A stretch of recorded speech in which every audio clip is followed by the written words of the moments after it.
17 বছর পর মাকে স্পর্শ করলেন জুবাইদা। খালেদা জিয়া অনেকটা সুস্থ, মানসিকভাবেও শক্ত। ভোলায় দুই বিএনপি নেতার সমর্থকদের মধ্যে সংঘর্ষ, আহত 30। পাবনায় বিএনপির সদস্য সচিবের বাড়িতে হামলা, গুলি ও ককটেল বিস্ফোরণ। এবং সর্বশেষ জানাবো, রাজধানীতে দুই বাসের চাপায় আজমেরি গ্লোরি পরিবহনের কন্ডাক্টর নিহত। এতক্ষণ শুনছিলেন সংবাদ শিরোনাম, এবারে বিস্তারিত। তবে তার আগে অনুরোধ থাকবে আমাদের চ্যানেলটি সাবস্ক্রাইব করে বেল আইকনটি ক্লিক করুন।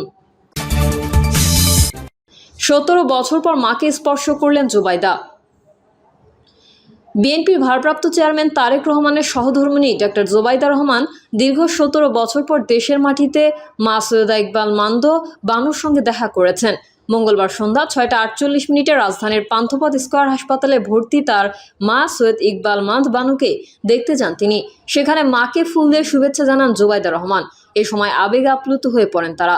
যুক্তরাজ্যের চিকিৎসা শেষে 4 মাস পর মঙ্গলবার 10টা 40 দেশে পৌঁছান বিএনপি চেয়ারপারসন ও সাবেক প্রধানমন্ত্রী খালেদা জিয়া। ইমিগ্রেশন শেষ করে বিমানবন্দর থেকে বেলা 11টা 20 খালেদা জিয়ার গাড়ি বহর বের হয়। এ সময় নেতাকর্মীরা পতাকা নেড়ে দলীয় প্রধানকে শুভেচ্ছা জানান।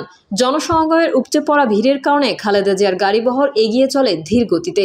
দুপুর 1টা 25 গাড়িবহর পৌঁছে যায় ফিরোজায়। সেখানে স্থায়ী কমিটির সদস্যদের পক্ষ থেকে তাকে ফুল দিয়ে শুভেচ্ছা জানান আলমগীর। এর আগে বিমানবন্দর থেকে বেলা 11:15টার দিকে তাকে বহনকারী গাড়ি ফিরোজায় পথে রওনা দেয়।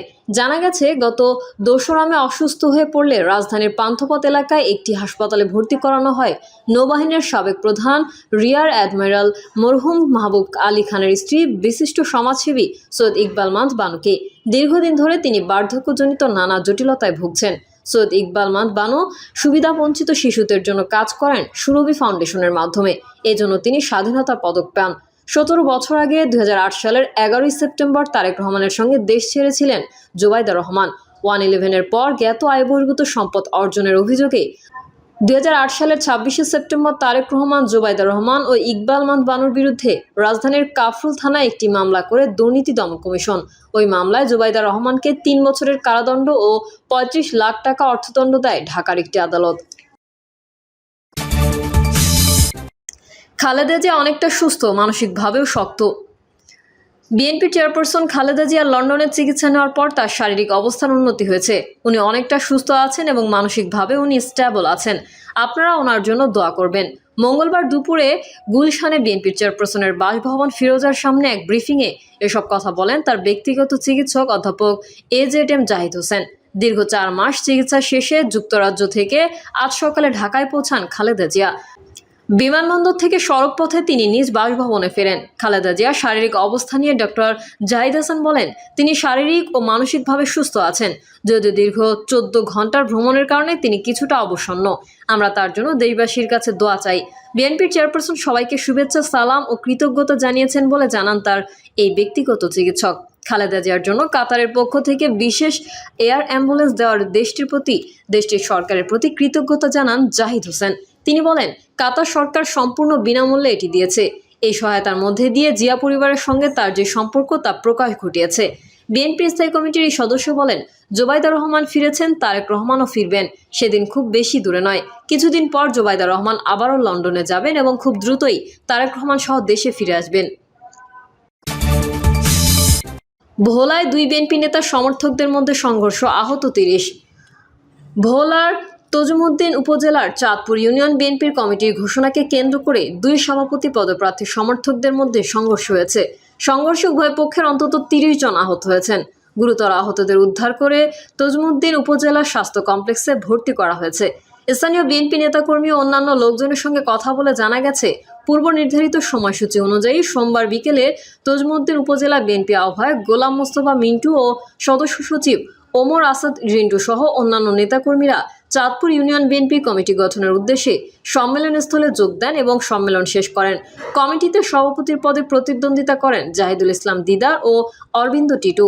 সম্মেলনে 2 জন সভাপতি প্রার্থী হওয়ায় উপজেলার নেতারা ওই 2 প্রার্থীকে নিয়ে সম্মেলনস্থলের পাশের একটি কক্ষে যান এবং সেখানেই তারা আলোচনা শুরু করেন। ভেতরে আলোচনা চলাকালীন বাইরে দিদার পক্ষ ও টিটু পক্ষের লোকজন সংঘর্ষে জড়িয়ে পড়েন। এ সময় দুই পক্ষের অন্তত ৩০ জন আহত হন।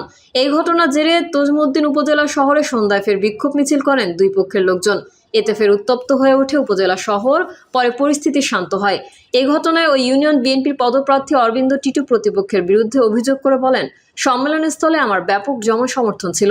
প্রতিপক্ষের কোনো জনসমর্থন না থাকায় পরিকল্পিতভাবে মাদ্রাসার মাঠের গেট আটকিয়ে আমার নেতাকর্মীদের উপর হামলা চালিয়ে বেশ কয়েকজনকে আহত করেছেন। এ হামলায় বিচার চাই। বহিরাগতদের এনে পরিকল্পিতভাবে হামলা চালিয়েছে। তাদের হামলায় আমার 15 থেকে 20 জন নেতাকর্মীকে আহত করা হয়েছে। আহতরা হাসপাতালে চিকিৎসাধীন রয়েছেন। এই ঘটনায় সুষ্ঠু তদন্তের মাধ্যমে তিনিও বিচারের দাবি জানিয়েছেন। বিষয়টি নিশ্চিত করে তজুমউদ্দিন উপজেলা বিএনপি আহ্বায়ক গোলাম মোস্তফা মিন্টু বলেন, সম্মেলনে দুজন প্রার্থী সভাপতি প্রার্থী হয়। সম্মেলন শেষে দুজনকে নিয়ে পাশের একটি কক্ষে আলোচনায় বসেছিলেন। এরই মধ্যে বাইরে দুই পক্ষের লোকজন সংঘর্ষে জড়িয়ে পড়লে উভয় পক্ষের লোকজন আহত হয়েছেন। তারা দলের সুনাম নষ্ট করার চেষ্টা করছে। শান্তিপূর্ণ সম্মেলনে বিশৃঙ্খলাকারীদের বিরুদ্ধে তদন্ত সাপেক্ষে সাংগঠনিক ব্যবস্থা নেওয়া হবে। সম্মেলন স্থগিত রয়েছে।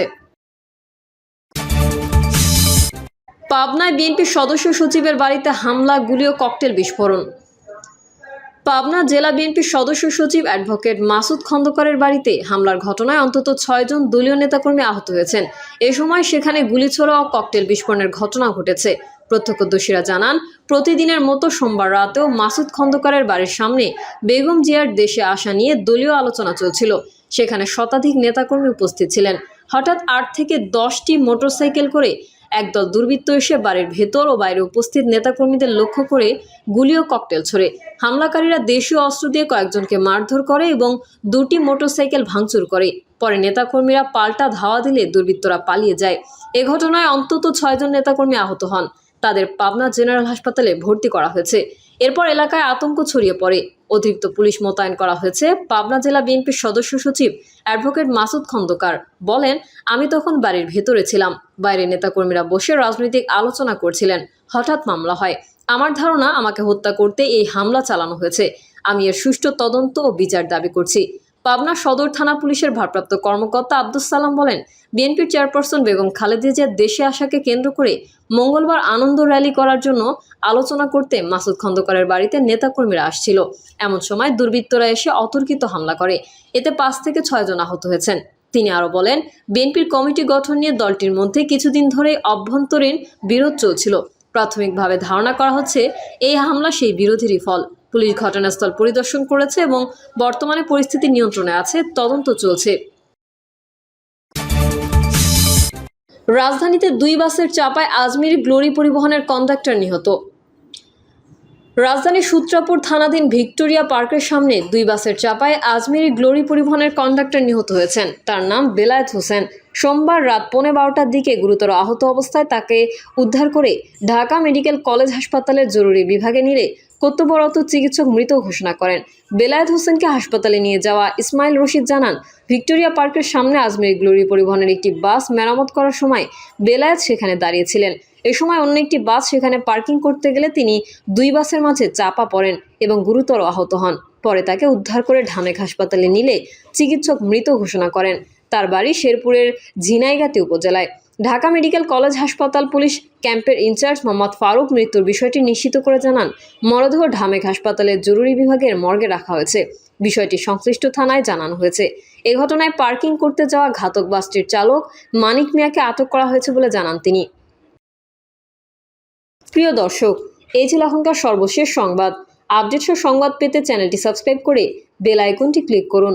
কমেন্টে আপনার মতামত জানিয়ে আমাদের সাথেই থাকুন। ধন্যবাদ সবাইকে। আল্লাহ হাফেজ।